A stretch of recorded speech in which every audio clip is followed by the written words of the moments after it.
Right, a cathode ray oscilloscope, or CRO, tends to be the question that's on a higher tier. And so we're going to explain as to how it works now. Now, essentially, a CRO is another way of measuring voltage, and it's a way of measuring voltage over time.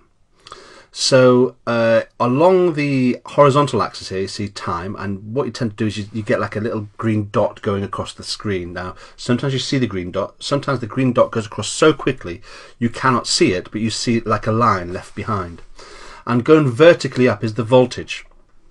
There is like a rest position here shown by the star. If you notice, I've got a star to the left and to the right of the box marked A, and that's 0 volts. That is where it would normally go if there was no voltage at all. And what we're going to measure here is work out the voltage and the time taken between two signals. If you look at X, for example, you can see that X has gone up 4 little squares. Now, what does that mean? Well, underneath the bottom there, it says V stroke div. That means voltage per division is 2 volts.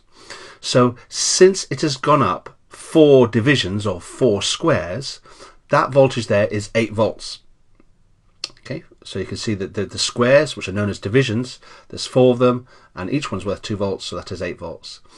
I wonder if you can work out what the time is between X and Y. Right, here what you've got is between X and Y, you've got 6 boxes, or 6 divisions, and it says underneath T stroke div, time per division is 1 millisecond.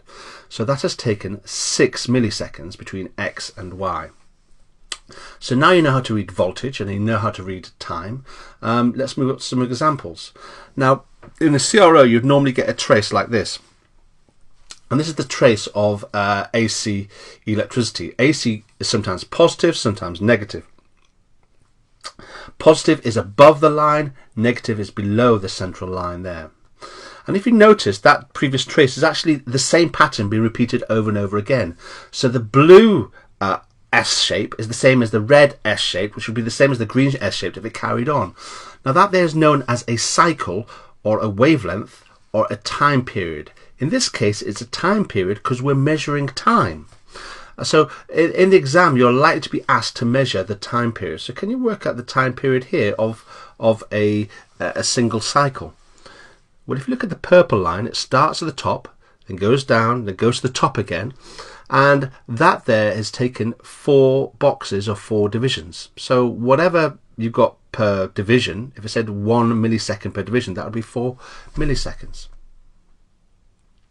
Here's some examples that I think I'd like you to try out, just to practice, gain those skills. And I've put the answers underneath each one. You might want to pause it at the end of each one. So we're going to move to F now.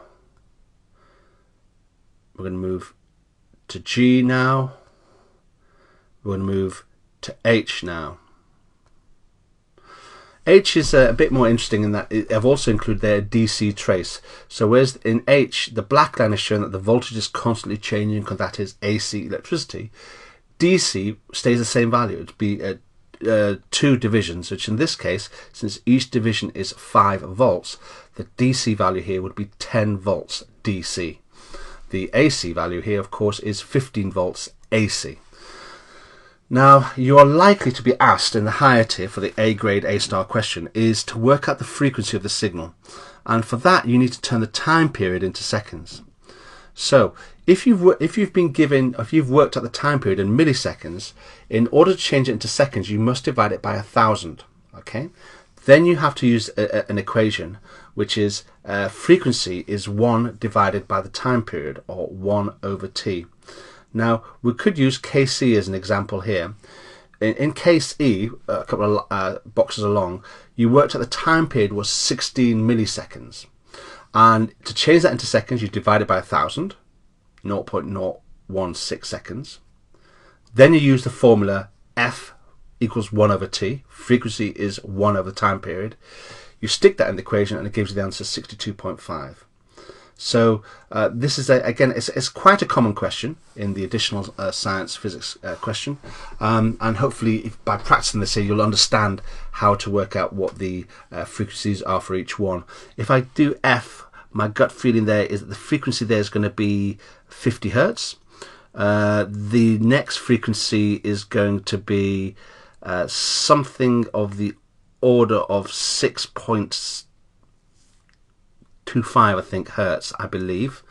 Looking at that there, the H is going to be a frequency of, well, actually that's going to be very low. That's going to be a frequency of 1/12, whatever that is. It's like 0.008, I guess. So I'm not particularly sure about G and H, the values, but you should hopefully have got the idea as to how it works. For G, the frequency is going to be 1 divided by 100, 0.16. And for T, it's going to be 1 divided by 12 as the frequency. And that is how to use CROs.